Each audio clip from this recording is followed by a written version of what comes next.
Hi friends, welcome to our channel. నేను మీ దీపిక. అందరూ ఎలా ఉన్నారు ఫ్రెండ్స్? బాగున్నారా? నేను చాలా బాగున్నానండి.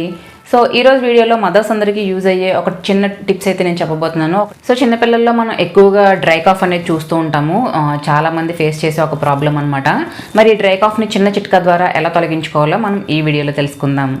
సో ఎవరికైతే డ్రై కాఫ్ ఉందో వాళ్ళు తేనె వాటర్ తాగడం వల్ల ఏంటంటే, తేనె కలిపిన హాట్ వాటర్ తాగడం వల్ల ఏంటంటే దాన్ని ఈజీగా నివారించవచ్చు.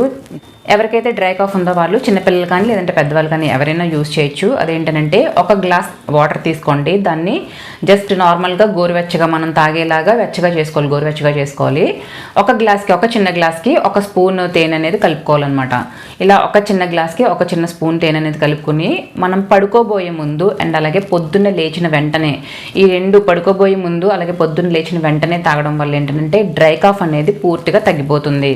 ఇది బేబీస్ కూడా బాగా యూజ్ చేయొచ్చు ఫ్రెండ్స్. ఎవరైతే 6 months అబోవ్ బేబీస్ ఉన్నారో వాళ్ళకి యూజ్ చేయొచ్చు తేనె వాటర్ అనేది. అండ్ 1 year అబోవ్ బేబీస్కి అయితే పర్ఫెక్ట్గా యూజ్ చేయొచ్చు. బట్ 6 months బిలో బేబీస్కి ఏంటంటే వాటర్ అవన్నీ కూడా తేనె వాటర్ ఇలాంటివి పట్టం కాబట్టి 6 months బిలో బేబీస్కి అయితే యూజ్ చేయకూడదు ఫ్రెండ్స్. 6 months అబోవ్ బేబీస్ ఎవరైతే ఉన్నారో వాళ్ళకి ఈ టిప్ అనేది బాగా యూజ్ అవుతుంది.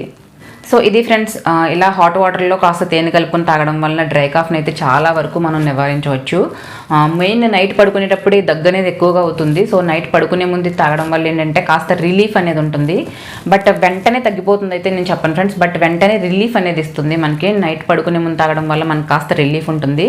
సో ఇలా ఒక 3-4 days కంటిన్యూ చేస్తే మనకి దగ్గు అనేది సివియారిటీ అనేది చాలా బాగా తగ్గుతుంది. మనకి రిజల్ట్ అనేది కనిపిస్తుంది అనమాట. సో తప్పకుండా మీరు ఈ టిప్ అనేది ట్రై చేయండి. మీకు ఈ టిప్ యూజ్ అవుతుందని అనుకుంటున్నాను, మీ అందరికీ నచ్చుతుందని అనుకుంటున్నాను. నచ్చితే యూజ్ అయితే తప్పకుండా లైక్ చేసి షేర్ చేసి కమెంట్ చేసేయండి. సబ్స్క్రైబ్ చేసుకోవడం మర్చిపోవద్దు, తప్పకుండా సబ్స్క్రైబ్ చేసుకోండి.